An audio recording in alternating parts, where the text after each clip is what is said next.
Daddy కూడా సోమవారం ఇంటి దగ్గర వెనక్కి పడిపోయారంటండి. అయితే మరి నిజంగా దేవుడు ఎంత కాపుదల ఇస్తారనేది ఆయన రెక్కలతో ఆయన్ని కప్పి ఆయన హస్తాలని ఆయన తల క్రింద ఉంచి మరి దేవుని కృపను బట్టి డాడీకి చిన్న గాయమైంది. అయితే అది బ్లడ్ పోయింది, ఇలా పడిపోయారు, బ్లడ్ పోయిందని చెప్పగానే చాలా కంగారు అనిపించింది. మరి ఆంటీ గారిని అప్పుడు హాస్పిటల్ తీసుకెళ్లారు వదిన. మరి నేను అంకులు వదిన ఈయన పిల్లలు ఉన్నారు. అయితే మరి ఈయన కంగారు పడతారని చెప్పలేదు. కానీ మరి వెంటనే వదిన చెప్పినప్పుడు అంకుల్కి ఏమవుతుంది వదిన, పర్లేదు వెళ్ళండి అన్నారు. అంకుల్ గారు కూడా మరి ప్రార్థన సమయంకి వెంటనే ఈ విషయం చెప్పగానే నేను ప్రార్థనలో ఉంటానమ్మా, వెళ్ళండి, ఏమవుతుంది అనేసి చెప్పారు. మరి నిజంగా దేవుని కృపను బట్టి అంటే హాస్పిటల్ తీసుకెళ్లారు, బ్లడ్ పోయింది, సిటీ స్కాన్ చేయమన్నారు అనేసి చెప్పారంటండి. ఆ విషయం వినగానే నాకు అసలు చాలా కంగారు అనిపించింది. మరి దేవుడు ఎంతో నమ్మదగిన దేవుడు, ఆపత్కాలంలో సహాయం చేసే దేవుడు. మరి అంకుల్ గారు ఇక్కడ ప్రార్థనలోనే ఉన్నారు. మరి వదిన కూడా ధైర్యం చెప్పి పంపించారు. మరి దేవుని కృపను బట్టి అసలు అంటే నేను కంగారు పడతానని అంత పూర్తిగా చెప్పలేదు. పడిపోయారు, బ్లడ్ పోయింది, స్కాన్ చేయమన్నారు అన్నారు అంతే. ఆ 3 మాటలకే చాలా కంగారు అనిపించింది. మరి వెళ్ళేటప్పుడు తండ్రి మరి డాడీని నా కళ్ళతో నేను చూడగలిగేలాగా ఉంచు నాయనా అనేసి మరి ప్రార్థన చేసుకుంటూ వెళ్ళాను. అసలు ఏం జరిగిందో తెలీదు ఆ పరిస్థితులు. కానీ మరి వెళ్ళిన తర్వాత ఇంక బయట అందరూ వదిన వాళ్ళు మాట్లాడుకుంటున్నారు. ఇంకా మమ్మీని చూసి మమ్మీ కూడా కంగారు పడుతున్నారు. ఆవిడని చూసి నేను హాస్పిటల్కి వెళ్ళిపోదాం అనేసి అనుకున్నాం అనమాట. కానీ వెళ్ళేసరికి దేవుని కృపను బట్టి డాడీని తీసుకొచ్చారు, లోపల పడుకున్నారు అనేసి చెప్పారు అనమాట. యేసయ్య నీకు వందనాలు అనుకున్నాం. మరి ఇక్కడ అంకుల్ గారు ప్రార్థనలో ఉన్నారు, ఎంతో గొప్పది మరి ప్రార్థన. మరి దేవుని కృపను బట్టి గాయం చూసి ఏం లేదు, కుట్లు కూడా పడక్కర్లేదు అనేసి పంపించారంటండి. ఆయింట్మెంట్ పాస్టర్ గారికి వందనాలు. సులోచన పెద్దం వాళ్ళ చెల్లి వాళ్ళ కొడుకునండి. మీకు అందరికీ తెలిసిందే, మీరు అందరూ ప్రార్థన చేశారు. మా డాడీ ఇజ్రాయెల్లో ఉంటారండి. ఇజ్రాయెల్లో పని చేసుకుంటా చర్చిలో దేవుని సేవ చేస్తున్నారు. అయితే మాది రాజోల్ మండలం, అంతర్వేది ఊరండి. అక్కడ సెప్టెంబర్ 4ని అంత నార్మల్గానే ఉంది, అంతా రోజు యథావిధిగానే గడుస్తుంది. అయితే నేను అప్పుడే ఫ్రెష్ అప్ అయి వచ్చి ఇలా మమ్మీని అన్నం పెట్టమని చెప్దామని చెప్పి బయటకు వచ్చానండి రూమ్లోంచి.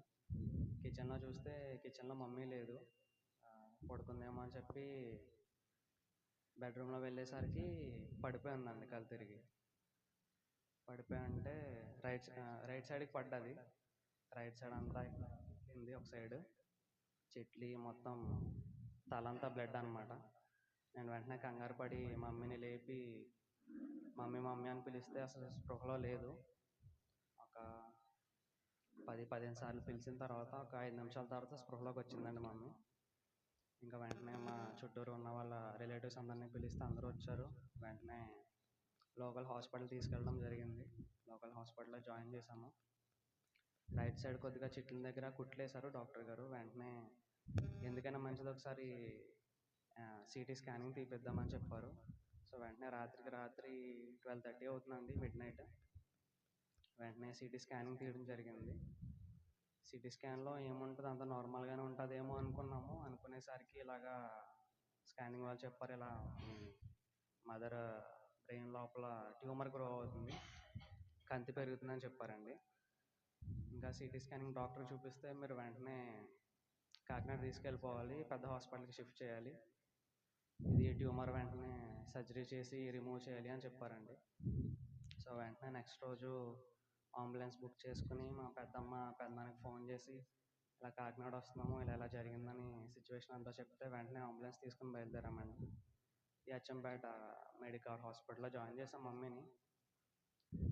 అయితే ఇంకా హాస్పిటల్ వాళ్ళు చాలా కంగారు పెట్టారు, ఇలా ట్యూమర్ గ్రో అవుతుంది, వెంటనే సర్జరీ చేయాలి, చాలా క్రిటికల్ సిచ్యువేషన్ అని చెప్పి చాలా కంగారు పెట్టారు. అయితే ఇంకా వెంటనే మా డాడీకి ఫోన్ చేసి చెప్పానండి, ఇలా జరిగిందని సిచ్యువేషన్ అంతా ఎక్స్ప్లెయిన్ చేస్తే డాడీ వెంటనే కంగారుగా సెప్టెంబర్ 4th జరిగితే సెప్టెంబర్ 7th కల్లా 3 daysలో వెంటనే అక్కడి నుంచి బయలుదేరం రావడం జరిగింది. ఇంకా మమ్మీని చూసి డాడీ మొత్తం ధైర్యం చెప్పి సర్జరీ చేశారండి. సెప్టెంబర్ 9th సర్జరీ జరిగింది, మేజర్ సర్జరీ చేసి ట్యూమర్ రిమూవ్ చేశారు. అయితే ట్యూమర్ రిమూవ్ చేసిన సర్జరీ అంతా చాలా సక్సెస్ఫుల్గా జరిగింది. జరిగిన 24 అవర్స్కి మీ మమ్మీ స్పృహలోకి రావాలని చెప్పారు డాక్టర్స్. అయితే 24 అవర్స్లో జస్ట్ సర్జరీ అయిన 2 అవర్స్కి స్పృహలోకి వచ్చి అందరినీ పలకరించి అంతా బాగానే ఉంది. మా మమ్మీ స్పృహలోకి వచ్చడం జరిగింది. అంతా చాలా బాగా జరిగింది అని అందరం సంతోషపడే లోపలనే ఆ రాత్రి సర్జరీ అంటే చాలా మేజర్ సర్జరీ అండి. పెద్ద ఇది ఇక్కడ నుంచి ఇక్కడ వరకు మొత్తం స్కల్ ఓపెన్ చేస్తారు. మెయిన్ సర్జరీ కాబట్టి చాలా కాంప్లికేషన్స్ ఉంటాయి. సో ఆ రాత్రి చిన్నగా స్ట్రోక్ అటాక్ అయిందండి మమ్మీకి. స్ట్రోక్ అటాక్ అయ్యి మాట ఆగిపోయి ఇక లెఫ్ట్ సైడ్ సర్జరీ చేశారు. లెఫ్ట్ సైడ్ ట్యూమర్ రిమూవ్ చేశారు. సో లెఫ్ట్ సైడ్ సర్జరీ చేశారు కాబట్టి రైట్ సైడ్ కాలు, చెయ్య, నడుము మొత్తం ఈ భాగం నుంచి కింద వరకు మొత్తం ప్యారలైజ్ అయిపోయింది బాడీ. అయితే పారాలసిస్ వచ్చిందని చెప్పి వెంటనే మళ్ళీ చేసిన సర్జరీ మళ్ళీ కుట్లు విప్పి ఇక్కడ లెఫ్ట్ సైడ్ చేసిన సర్జరీ ఇక్కడ నుంచి ఇక్కడ వరకు మళ్ళీ ఓపెన్ చేసి ఇక్కడ చిన్న పార్ట్ స్కల్ చిన్న చిప్ప తీసి మళ్ళీ పొట్టలో పెట్టారండి. ఇదంతా ఓపెన్గా ఉంటుంది అన్నమాట. సో 1 month వరకు ఇలా స్ట్రోక్ అటాక్ అయింది కదా, ఇంకేమైనా కాంప్లికేషన్స్ వస్తే మళ్ళీ కుట్లు ఇప్పడం, మళ్ళీ స్కల్ ఓపెన్ చేయడం అనేది కుదరదు. సో 1 month వరకు జాగ్రత్తగా ఉండాలని చెప్పి స్కల్ తీసి పొట్టలో పెట్టారండి. అయితే తర్వాత ఇంకా ఒక 2 weeks తర్వాత డిశ్చార్జ్ చేయడం జరిగిందండి. డిశ్చార్జ్ చేశారు. మమ్మీ స్లోగా రికవర్ అవుతుంది, మాట కూడా రావడం స్టార్ట్ అయింది. అయితే ఓకే అంతా బాగానే ఉంది అనుకుని మళ్ళీ 2 weeksకి అది ఇన్ఫెక్ట్ అయిందండి. సర్జరీ చేసిన ఏరియా లోపల ఇన్ఫెక్ట్ అయింది. ఇన్ఫెక్ట్ అయ్యి వాటర్ ఫ్లూయిడ్స్ మళ్ళీ ఇక్కడ నిగిరి కట్టడం స్టార్ట్ అయింది అనమాట. స్టార్ట్ అయ్యి మళ్ళీ ఇది స్వెల్ అవ్వడం స్టార్ట్ అయింది. స్వెల్ అయ్యి చాలా ఉబ్బిపోయింది అనమాట. చాలా పెద్దగా అయింది. మళ్ళీ సర్జరీ చేయాలా ఏంటని మేము చాలా కంగారు పడ్డాము ఫ్యామిలీ మెంబర్స్ అంతా. సో మళ్ళీ హాస్పిటల్ అడ్మిట్ చేయాల్సి వచ్చిందండి. హాస్పిటల్ అడ్మిట్ చేస్తే వాళ్ళు దేవుని దయ వల్ల సర్జరీ చేయకుండా చిన్నగా ఇక్కడ పైప్ పెట్టి డ్రైన్ పెట్టారు, ఆ ఫ్లూయిడ్ అంతా బయటకు వచ్చేయడానికి. దేవుని దయ వల్ల మళ్ళీ సర్జరీ పడలేదండి. సో ఈ డ్రైన్ పెట్టిన కొన్ని రోజులకి ఫిజియోథెరపీలో జాయిన్ చేయడం జరిగిందండి. ఫిజియోథెరపీలో ఇంకా మెల్లగా రికవర్ అవ్వడం స్టార్ట్ చేశారు. 30 days అయిపోయింది. మళ్ళీ October 10th ఈ పొట్ట దగ్గర పెట్టిన స్కల్ పార్ట్ని మళ్ళీ 1 month తర్వాత మళ్ళీ ఇక్కడ రీఅటాచ్ చేయాలన్నమాట. ఆ 13th మళ్ళీ మూడో సర్జరీ, మేజర్ సర్జరీ, మళ్ళీ స్కల్ తీసి పైన పెట్టి సర్జరీ చేశారండి. దేవుని దయ వల్ల అది కూడా చాలా సక్సెస్ఫుల్గా జరిగింది, ఏ కాంప్లికేషన్స్ లేకుండా. ఆ మూడో సర్జరీ అయిన తర్వాత October 10th నుంచి మమ్మీ ఇంకా రికవరింగ్ అది చాలా దేవుని దయ వల్ల చాలా ఫాస్ట్గా జరిగిందండి. ఫిజియోథెరపీలో మరి అక్కడే అడ్మిట్ చేసాము. అక్కడే ఫుడ్ ఇంకా బెడ్ అన్నీ అక్కడే వాళ్ళే చూసుకుంటారు. ఎక్సర్సైజ్ మార్నింగ్ ఈవినింగ్ నుంచి మార్నింగ్ వరకు అంతే.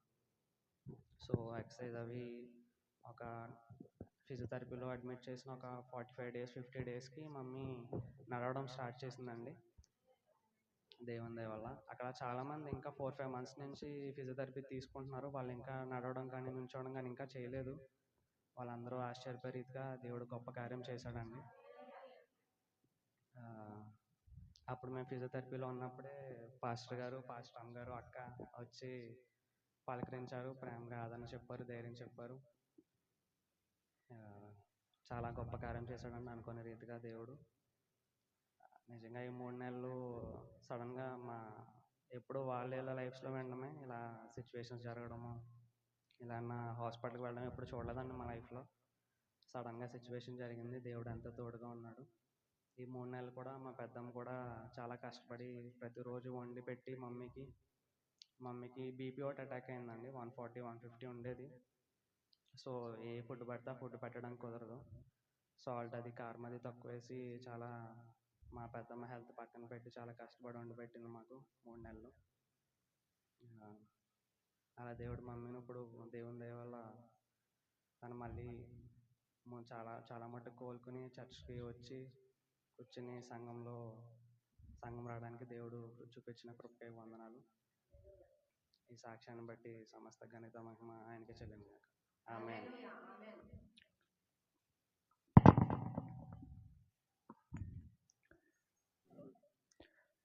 ప్రియులారా, చెప్పినటువంటి సాక్ష్యం మనకందరికీ కూడా వింటేనే ఒళ్ళు గగురుపాటు చెందేటటువంటి విధంగా చాలా అద్భుతమైనటువంటి సాక్ష్యం యవ్వన వస్తువులు చెప్పారు. మరి దేవుడే ఈ కార్యాన్ని చేశారు కానీ మామూలుగా కాదు. ఎందుకంటే మరి సేవకుని యొక్క కుటుంబంలో ఆమెకు వచ్చినటువంటి పరిస్థితుల్లో ఇంతవరకు జరిగినటువంటిది మరి బాబు చాలా విశదంగా స్టెప్ బై స్టెప్ అది ఏంటో కూడా వివరించి అంచెలంచెలుగా చక్కగా చెప్పారు. ఇది వరకైతే ఎలా జరిగిందో మనకు అంతా కూడా తెలియదు, కానీ ఇప్పుడు చాలా బాగా చెప్పారు.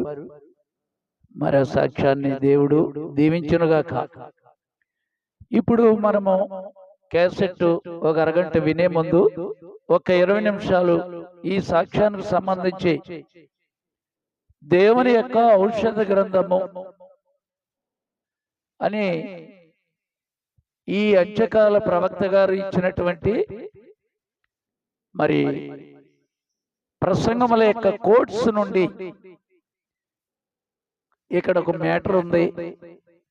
మరి ఆ సాక్ష్యాన్ని రుజువుపరిచేటటువంటి విధముగా మరి ఇక్కడ కొన్ని వచనాలు ఇప్పుడే మనం చదువుకున్నాం బైబిల్ స్టడీలో. మరలా మరొక్కసారి నేను చదువుతాను.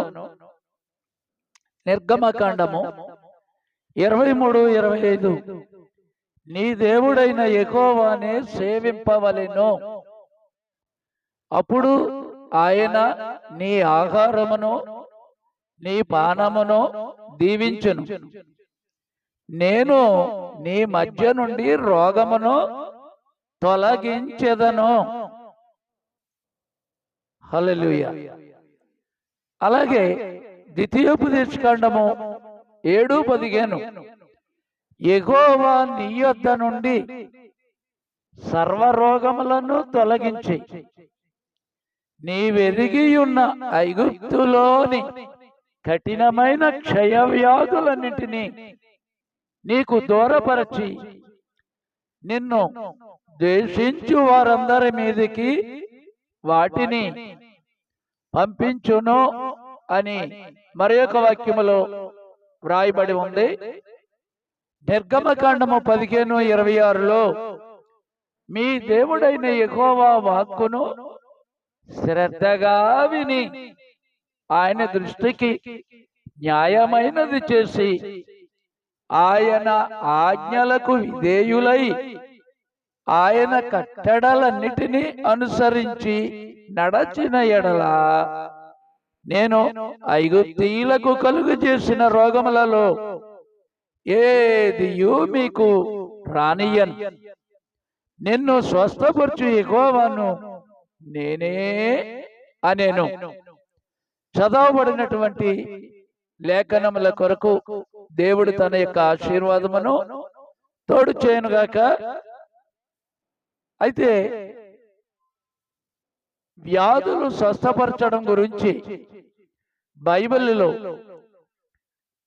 ప్రవక్త గారు చెప్పింది ఏంటంటే, వ్యాధులను స్వస్థపరిచేటటువంటి ఔషధము అనగా మందు ఒక్కటి కూడా లేదని చెప్పారు. అలా ఉందని ఎవరు కూడా చెప్పకూడదు. మందు స్వస్థపరచదు. అయితే మరి మందులు ఎందుకు? మందు స్వస్థపరిస్తే దేవుడు ఎందుకు? దేవుడు స్వస్థపరచుచుండగా ఔషధము మాత్రమే ప్రకృతికి సహాయము చేయును. శరీరం కుళ్ళిపోకుండా ఉండడానికి మందు కాపుదల, సంరక్షణ, భద్రత కొరకు మాత్రమే అని ప్రవక్త ఇక్కడ చెప్పారు. కాబట్టి ఇక్కడ ఈ ప్రపంచంలో అలా నిన్ను స్వస్థపరచగల ఒక్క ఔషధము లేదు. అలా అన్నాడు, చెప్పకూడదు. మందు స్వస్థపరచదు, దేవుడు స్వస్థపరచుచుండగా ఔషధము మాత్రమే, అనగా మందు మాత్రమే ప్రకృతికి, అంటే ఈ బయట ఉన్నటువంటి చెట్లు, సృష్టిలో ఉన్నటువంటి అన్నిటికంటే విలువైనటువంటి ఆయన రూపంలో ఉన్నటువంటి ప్రకృతిలో మనము కూడా భాగమే. మనకు జబ్బులు వస్తాయని దేవుడికి తెలుసు, తెలీదా? ఎదట ఏం జరగబోతుందో దేవుడికి తెలుసు. కాబట్టి ప్రకృతికి సహాయం చేయడానికి చెట్ల ఆకులు, వేళ్ళు, మరి అదే విధముగా అందులో ఉన్నటువంటి రసాలు తీసి వనమూలికలుగా చేసి ఇంజక్షన్లు, టాబ్లెట్స్ రూపంలో శరీర భద్రత కొరకు దేవుడు మందు ఇచ్చాడు. అబ్రహాము యొక్క విశ్వాసం అనే ప్రసంగంలో అది ప్రవక్త గారు చెప్పినటువంటి చిన్న భాగం. ఇర్మియా గ్రంథం 30వ అధ్యాయము 13లో, కాగా నీ పక్షముగా వ్యాజ్యమాడు వాడెవడునూ లేడు. ఏమండి, మనకి వ్యాధులు వచ్చినప్పుడు మన పక్షంగా సహాయం చేసేవాడు ఎవరున్నారు? ఎవడు లేడు. నీకు ఉన్నటువంటి గాయములకు చికిత్స చేయదగిన మందు నీకు లేదు. ప్రపంచంలో నిన్ను స్వస్థపరచగల ఏ ఒక్క ఔషధమో లేదు. జ్ఞాపకం చేసుకోండి, ఏ మందు లేదు. ఏ వైద్యుడు, ఏ క్లినిక్ ఎన్నడూ ఒక వ్యక్తినైనను స్వస్థపరచదు. సర్వరోగము యొక్క స్వస్థత దేవుని నుండి వచ్చును. విన్నారా? సకల స్వస్థత ఎక్కడి నుంచి? దేవుని నుండియే వచ్చును. ఇప్పుడే మనము ద్వితీయోపదేశకాండము 7:15లో యెహోవా నీ యొద్ద నుండి సర్వరోగములను తొలగించి, ఏమండి ఒక రోగమా? 71 బీపీ, షుగరు, క్యాన్సరు, ఇటువంటి వ్యాధుల గురించి అంత్యకాల ప్రవక్త ప్రకటన గ్రంథం 10:7లో 7వ దూత పలుకు దినములలో అతడు బోరబోతబోచుండగా దేవుడు తన సేవకులైన ప్రవక్తలకు బయలుపరిచిన మర్మము, ఇంగ్లీషులో మిస్టరీస్ షుడ్ బి ఫినిష్డ్, దేవుని సంఘానికి తెలియకుండా మరుగై ఉన్నాయి. దానియేలు ఈ గ్రంథములో ముద్రించు. ఏంటండి దీని అర్థం అంటే? ఇప్పుడు చెప్పను. అంత్య దినములలో అవి బయలుపడతాయని దేవుడు దానియేలు ప్రవక్తగా చెప్పారు. కాబట్టి ప్రియులారా, ఏ కాలములో ఈ మర్మములు, మిస్టరీస్ షుడ్ బి ఫినిష్డ్, మర్మములు సమాప్తమగునని ప్రకటన 17లో ఉంది. కాబట్టి ప్రవక్తని చేర్చుకునేవాడు ప్రవక్త ఫలము పొందును. నీతిమంతుడని నీతిమంతుని చేర్చుకున్నవాడు నీతిమంతుని ఫలము పొందును. కాబట్టి సర్వరోగములను అని ఉంది ఇక్కడ. నీవెరిగి ఉన్న ఐగుప్తులోని కఠినమైన క్షయవ్యాధులన్నిటినీ నీకు దూరపరచి నిన్ను ద్వేషించు వారందరి మీదకి వాటిని పంపించుదును. సకల స్వస్థత ఎవరి దగ్గర నుంచి వస్తుంది? దేవుని నుండి ఏ వచ్చును. ఆ విధముగా దేవుని వాక్యము తప్పిపోనిదై, అలా అక్కడ పొరపాటు దేవుని వాక్యములో రవ్వంత కూడా లేదు. కీర్తనలు 103:3లో నీ సంకటములు కుదుర్చి యెహోవాను నేనే సంకటమనగా జబ్బు. నీ సంకటములు కుదుర్చి యెహోవాను నేనే.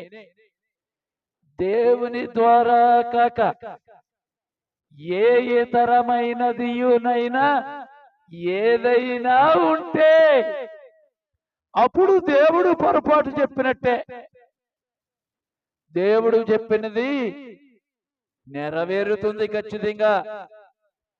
యేసుక్రీస్తు నిన్న నేడు నిరంతరము ఏకరీతిగా ఉన్నాడు.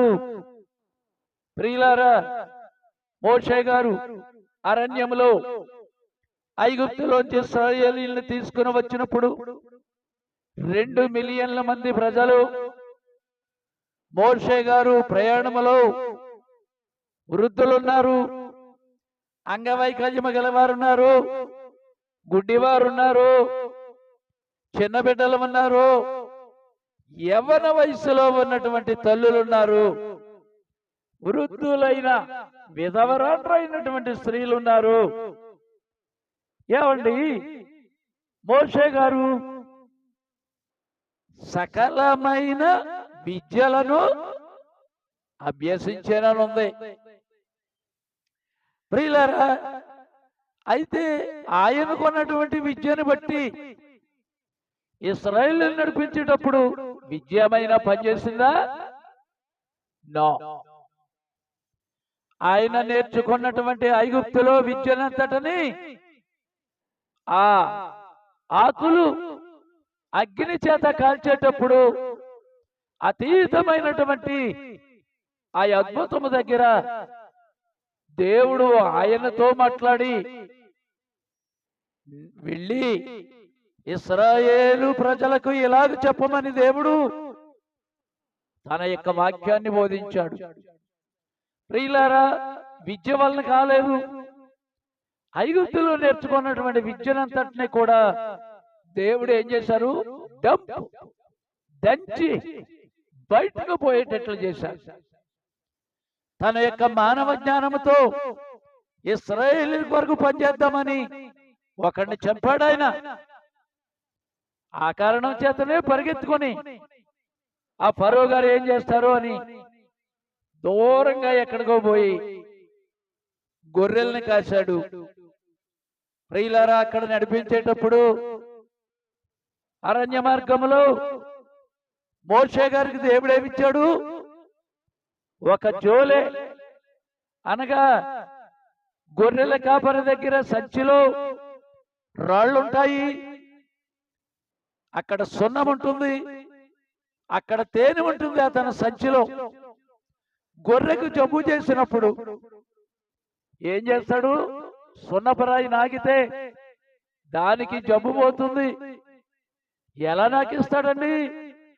ఒక బండ దగ్గర తీసుకెళ్లి గొర్రెను దాని మీద ఈ సున్నపరాయి పెట్టి దాని మీద తేనె పోస్తాడు. అప్పుడు ఈ గొర్రెలు ఏం చేస్తుంది? ఆ సున్నపరాయిని నాకుతాది. సున్నపరాయిని ఎలా నాకేటప్పుడు ఆ సున్నపరాయిలో ఉన్నటువంటి స్వస్థత శక్తి ఆ గొర్రెకు ఉన్నటువంటి జబ్బుని పోగొడుతుంది. హల్లెలూయా. ఆ మోషే గారికి ఉన్నటువంటి సంచి వైపు కొద్ది నిమిషాలు మనము చూద్దామని మన ప్రవక్త చెప్తున్నాడు. ఆ ఆయుధాల సంచిలో ఏమన్నదో చూచుటకు ఇష్టపడుతున్నావా? సమస్త గుడ్డితనాన్ని బాగు చేసింది, అక్కడ ఉన్నటువంటి ప్రతి వ్యాధిని బాగు చేసింది. అరణ్యంలో నుండి బయటకు వచ్చినప్పుడు ఏమండి, ఇశ్రాయేలీయులు ప్రయాణంలో వాళ్ళు చివరికి వచ్చేటప్పుడు వారి మధ్యలో బాధపరచబడి బలహీనుడైనటువంటి వాడు ఒక్కడు కూడా లేడు. వాళ్ళ యొక్క వస్త్రాలు ఎక్కడ కూడా మరి అవి ఓడిగిలు పోలేదు. వాళ్ళ యొక్క చెప్పులు అవి తెగిపోలేదు. అరణ్యంలో బండల్లో నడిచేటప్పుడు ఎట్లా ఉండాలి? చెప్పులు తెగిపోలేదు. బట్టల విషయంలో మరి అక్కడ బలహీనుడైన ఒక్క వ్యక్తి లేడని దేవుడు చెప్పారు. ఏ హాస్పిటల్ ఉంది? అక్కడ ఏమందు ఉంది? వైద్యులు ఎంతగానో ఈ ఔషధాన్ని గురించి పట్టుకోవడానికి ప్రయత్నం చేస్తున్నారు. ప్రియులారా, దేవుడైతే హాస్పిటల్ వద్దని చెప్పలేదు. ఆయన సృష్టించిన సృష్టి, చెట్ల యొక్క ఆకులు, బెరడు, ఆ వేళ్ళలో ఆ వనమూలికల నుంచి ఇంజక్షన్లు తయారు చేసి, మాత్రలు తయారు చేసి, స్వస్థత గురించి కాదు, అక్కడ దెబ్బ తగిలినప్పుడు సెప్టిక్ అవ్వకుండా. చూడండి, ఓ ప్రత్యేకమైనటువంటి ఆకేస్తున్నాడు ఒకడు. మరి సెల్స్ లో మీరు చూస్తున్నారు, ఈ ఆకు తినండి షుగర్ ఉండదు, ఈ మెంతులు తినండి షుగర్ ఉండదు, ఇదిగో ఇవి తింటే నీకు షుగర్, అసలు నీకు టాబ్లెట్లు అక్కర్లేదని చెప్తూ ఉన్నారు. ప్రియులారా, వాము, మెంతులు, జీలకర్ర గ్రైండర్లో బట్టి పొడి చేసుకుని చెంచాడు వేసుకుని నీటిలో తాగు, నీకు వైద్యం మామూలు మాత్రం అక్కర్లేదని చెప్తున్నాడు. ఇది ప్రకృతి. దేవుడు మనము వ్యాధులు వస్తాయని ఆయనకు తెలుసు. అందుచేతనే నీ సంకటములను కుదుర్చు యెహోవాను నేనే. ఖచ్చితంగా ఔషధ గ్రంథం యొక్క జోలే.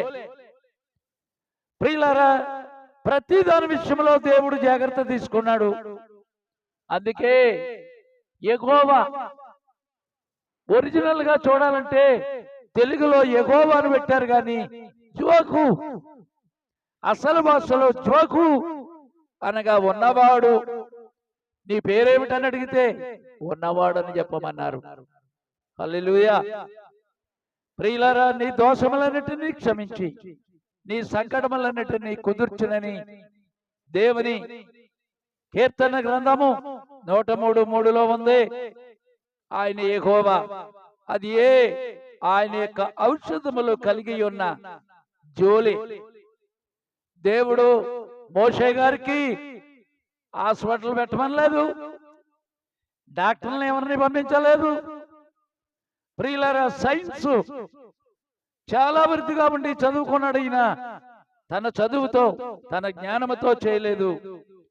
నేడున్న వాటన్నిటికంటే మన వైద్య శాస్త్రం కంటే కూడా ఐగుప్తీయుల కార్యములు, మనము ఆ టెక్నాలజీ మనకిప్పుడు లేదు.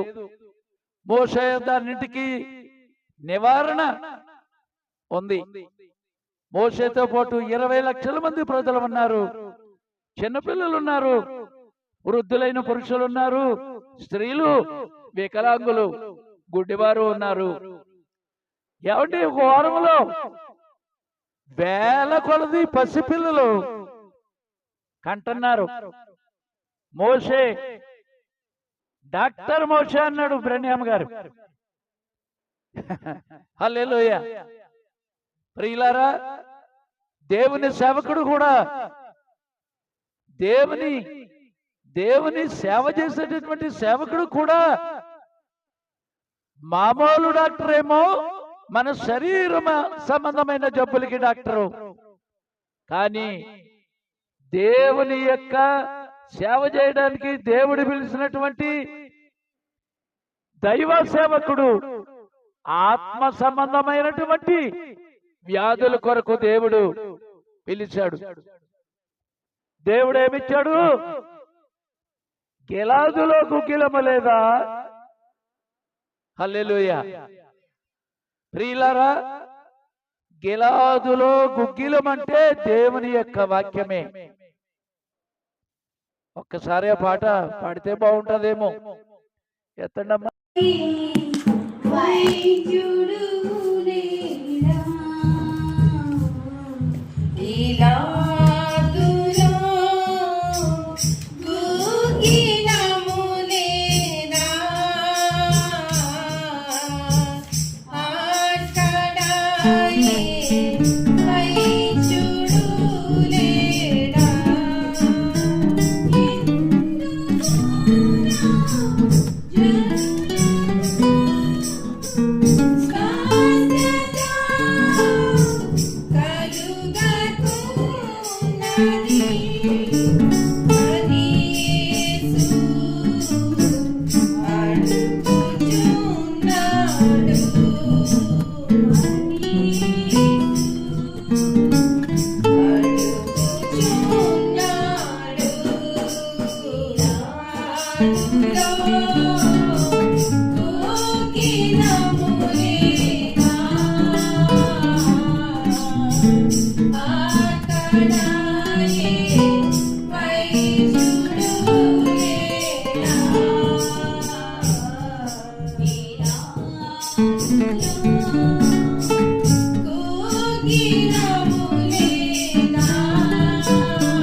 ప్రియులారా, మోషే అందులో నీకేముంది? ఆ సంచిలో దేవుడు నీకేమిచ్చాడు మోషే అని అడిగితే, ఎందుచేత 40 సంవత్సరముల వారి ప్రయాణములో 20 లక్షల మంది పసిబిడ్డలు జన్మించారని మనం ఇప్పుడే తెలుసుకున్నాము. మోషే అలాగా పిల్లలు పుట్టినప్పుడు నీవు ఏమి ఉపయోగించావు మోషే? గాయాలకి, నొప్పులకి, క్యాన్సరు, గుడ్డితనము, చెవిడితనము, మోగతనము, ఈ అన్నిటికి నువ్వు ఏ మందు ఉపయోగించావు? ఏ వైద్యులను ఉపయోగించావు మోషే? అరణ్యమును విడిచి వెలుపలకు వచ్చినప్పుడు వారి మధ్య ఎవ్వరూ కూడా నిస్సత్తువ చేత తొట్టిల్లినవాడు ఒక్కడైనను లేకపోయినని బైబిల్ వాక్యము చెప్పాను. మోషే యొక్క ఔషధ పెట్టిలో ఎలాంటి ఔషధము కలిగి ఉన్నాడని కొంతమంది వైద్యులు చూసి తెలుసుకోవాలని ఈ లోకంలో ఉన్నటువంటి మామూలు డాక్టర్లు చెప్తున్నాడు ఈయన. హల్లెలూయా, హల్లెలూయా. ప్రియులారా, మరొక విషయం, ఒంటి మీద వస్త్రములు కూడా పాతగిలిపోనంతగా వారిపై మోషే ఏమి చెల్లావు నువ్వు? రాతి బండల మీద నడిచినను చెప్పులు పాతగిలిపోలేదు. మీరెన్నడైనా ఆ ఎడారు ప్రాంతమునికి వెళ్ళి చూడడానికి వెళితే 3 రోజుల్లో వారు చెప్పులు చినిగిపోతాయి. 40 సంవత్సరములలో వారి చెప్పులు అసలు రవ్వంత కూడా అరిగిపోలేదు. మోషే, నీ ఔషధ పెట్టిలో ఏ ఔషధమును కలిగి ఉన్నావయ్యా? సరే, దాంట్లో ఏమున్నదనే కార్యమును అడుగుతున్నారు, ఏముందని. అప్పుడు మోషే గారు ఆయన సంచి తీసి ఆ ఔషధాలు పెట్టిలో నుంచి నిన్ను స్వస్థపరిచి యెహోవాను నేనే, దేవుడు ఇచ్చిన వాక్యం అనే మందుల చీటి, మనకి డాక్టర్ ఇచ్చే ఇంగ్లీషు మందుల చీటీ కాదు, హల్లెలూయా. ఒక్క ఔషధ చీటీని మాత్రమే అతని దగ్గర ఉండుట మనము చూస్తా ఉన్నాము. అదే వ్యాధులన్నిటికీ కూడా స్వస్థత నిచ్చి సమస్తము పరిష్కరించేది. ఆమేన్. ఓ మోషే గారు, మా నాన్న జారి పడిపోయాడు, కాలు విరిగిపోయిందండి. ఏమండి, ఆ దెబ్బకి నీ దగ్గర ఏమైనా మందు ఉందా? ఇదిగో నా సంచిలో తూర్చి చెప్తానుండవయ్యా అని దేవుడిచ్చిన ఔషధాల ఏంటది? బైబిల్. నీ దేవుడైన యెహోవా వాక్కును, నీ దేవుడైన ప్రభు యెహోవా వాక్కును శ్రద్ధగా విని, ఇందాక మనం చదివాం, ఆయన దృష్టికి న్యాయమైనది చేసి ఆయన ఆజ్ఞలకు విధేయులై ఆయన కట్టడలన్నిటినీ అనుసరించి నడచిన ఎడల నేను ఐగుప్తీయులకు కలుగు చేసిన రోగములలో ఏదియు మీకు రానియ్యను. నిన్ను స్వస్థపరచు ప్రభువును నేనే అని మా నాన్న దెబ్బ తగిలింది, కారు జారి పడిపోయాడంటే మోషే గారు చెప్పింది అదే. అప్పుడే అతడు బాగయ్యాడు. ఆమేన్. అది నిజమండి. ప్రియులారా, ఇలా మనము చూసినట్లయితే ఇక్కడ మోషే గారి యొక్క మందులు పెట్టెలోనికి ఆ వైపు మనము చూస్తే ఎవరొచ్చి అడిగినా ఇదిగో నిన్ను స్వస్థపరచు యెహోవాను నేనే. ఇప్పుడు ఉదాహరణ కూడా చెప్పాను, కానీ ఒక్కొక్కరు ఏ జబ్బు వచ్చినా వెంటనే ఆయన చెప్పేది ఎన్నిసార్లు ఉందండి? ప్రియులారా, దేవుని యొక్క ఔషధ గ్రంథం అనే దీంట్లో మొట్టమొదటి భాగం ఇప్పుడు అద్భుతమైన సాక్ష్యం యవ్వన బిడ్డ చెప్పారు. నిజంగా చాలా చక్కగా, అసలు పొల్లిపోకుండా చాలా వర్ణన చాలా బాగా చేశారు బాబు. యవ్వన కాలంలో కాడి మోయిట నరునికి మేలునుంది. కాబట్టి ఆ సేవకుని యొక్క కుటుంబాన్ని దేవుడు మర్చిపోలేదు. మరి మన కళ్ళెదురుగుండగా మరి అది మనుష్యుడిని దేవుడేంటి వాడుకుంటున్నాడు. ప్రకృతికి సహాయం చేయడానికి ఇప్పుడు అక్షరార్థంగా ఉన్నటువంటి ఈ మామూలు డాక్టర్లందరూ కూడా దేవుని యొక్క ఏజెంట్స్ అని చెప్పారు ప్రవక్త గారు. ఏమండి, దేవుని యొక్క సేవకులటండి వాళ్ళు. హల్లెలూయా.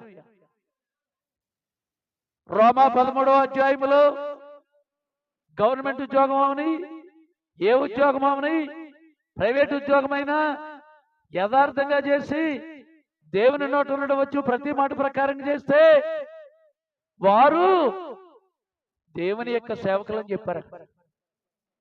ఏడి మామూలు ఉద్యోగాలు చేసినప్పుడు దేవుని వాక్య ప్రకారంగా మనం చేస్తే వ్యాధి పోతుంది, వారు దేవుని సేవకులని చెప్తున్నారు. అంతేగాని ఇలాగా ఈ వేదిక దగ్గరకు వచ్చి వాక్యం చెప్పేవాడే అనుకుంటాం మనం.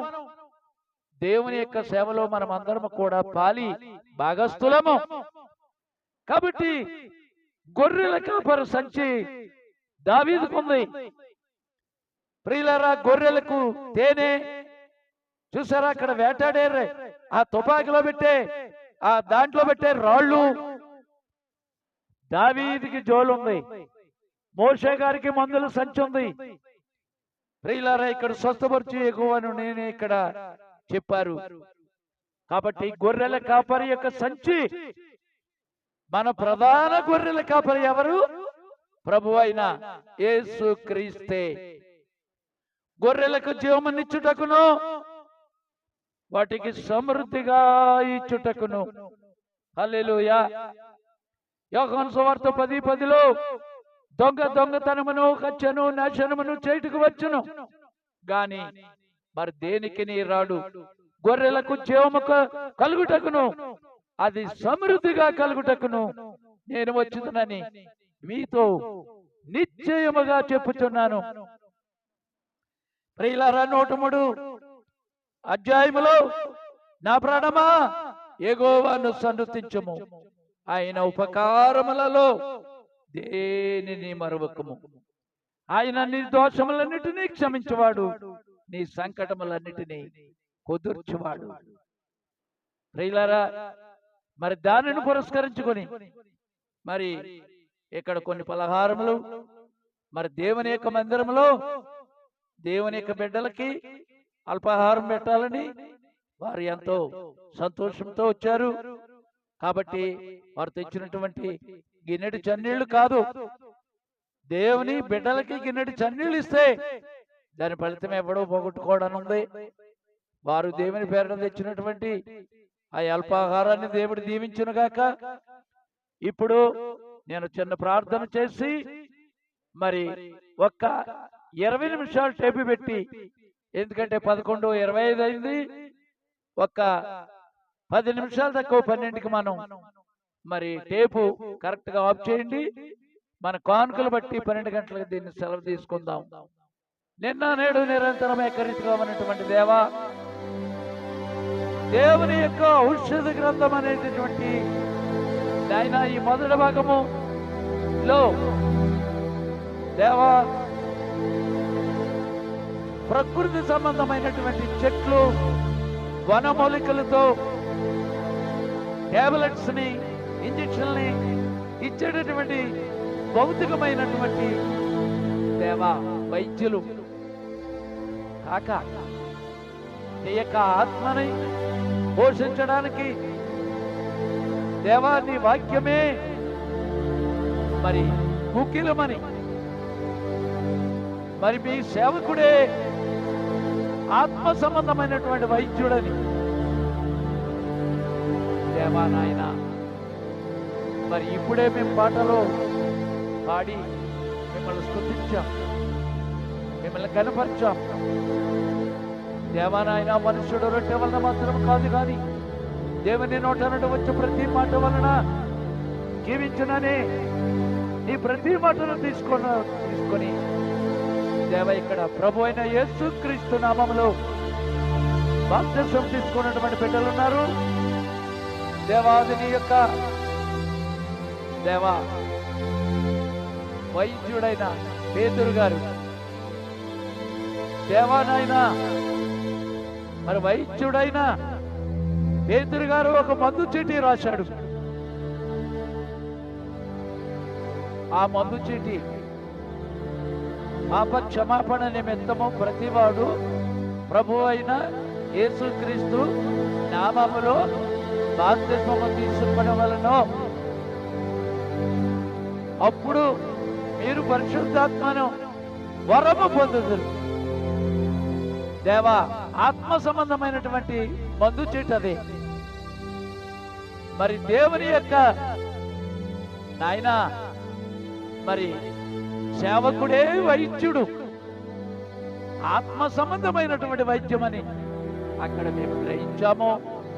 దీవెనలతో పంపించమని దేవా నాయన ఇప్పుడు మేము కొన్ని నిమిషాలు టేపు విని కానుకలు పట్టబోతుండగా దేవా మీ ఆశీస్సులతో మమ్మల్ని పంపించమని ప్రభువును రక్షకుడైన ప్రభు అయిన యేసుక్రీస్తు నామం పేరట వేడుకొనుచున్నాను తండ్రి. ఆమేన్.